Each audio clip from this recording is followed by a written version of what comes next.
Well, here's your video. Good morning. Just want to let you know I just have one key, and if you look,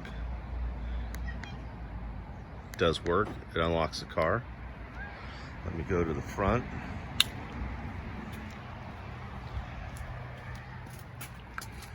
Jump in and start it. And I showed you earlier, I just have these seat covers on to protect the seat. It's got a little bit of wear, but there's no seam split or anything. And there's a couple little chingaderas there on the side of the seat, but the rest of it's in good shape. And I just want to keep it that way. I put the socks over the armrests. They're in, I can't get it off, but it's in clean shape. I just do that to protect it. There are no lights on the dash at all. It smogs, it runs great. It does have an aftermarket stereo in it, which is full Bluetooth. I have a little radar detector in here. This guy had it hardwired, and I actually had a radar detector that fit with it. But you can see it's 60 degrees out. I'm averaging 11.5 miles a gallon. That's the actual mileage.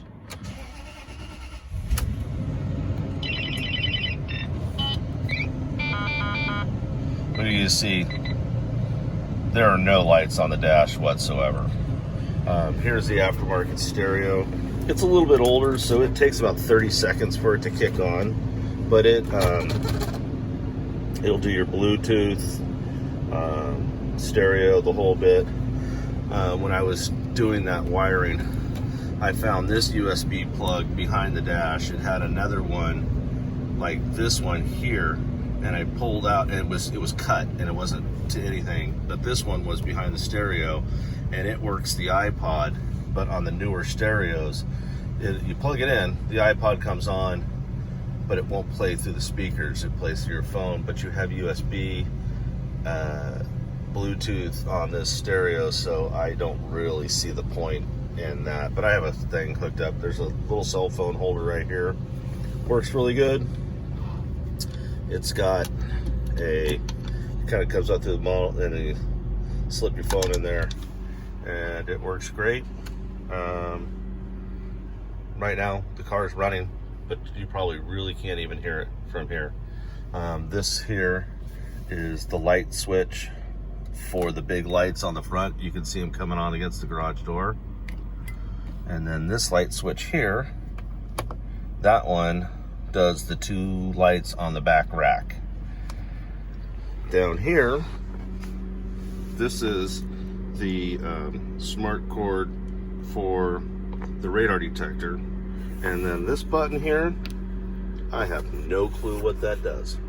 I followed up to the dash, and it goes up into the dash, and I couldn't see it anymore, and I have no clue what it does. This here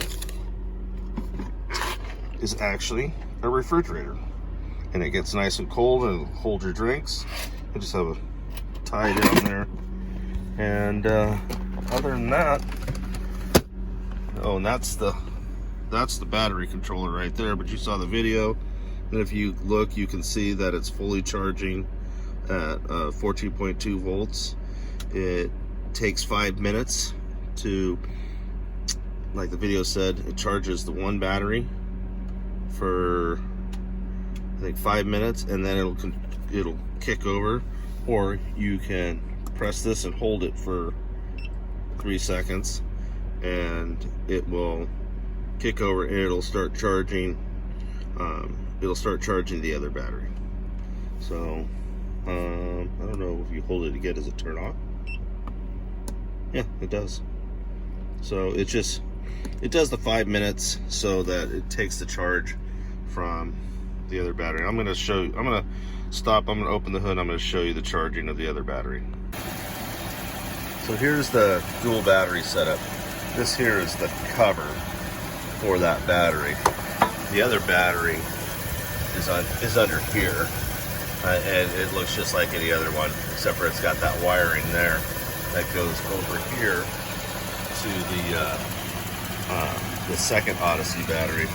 And if you can look on there, oh, LED, and all of a sudden it turned off. It was just showing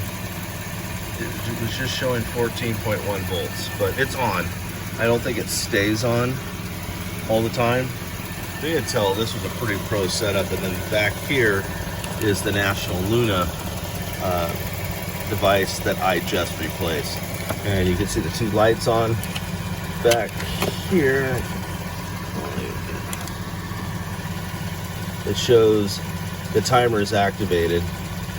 So I'll go turn it off real quick. Turn that off. 1, 2, 3.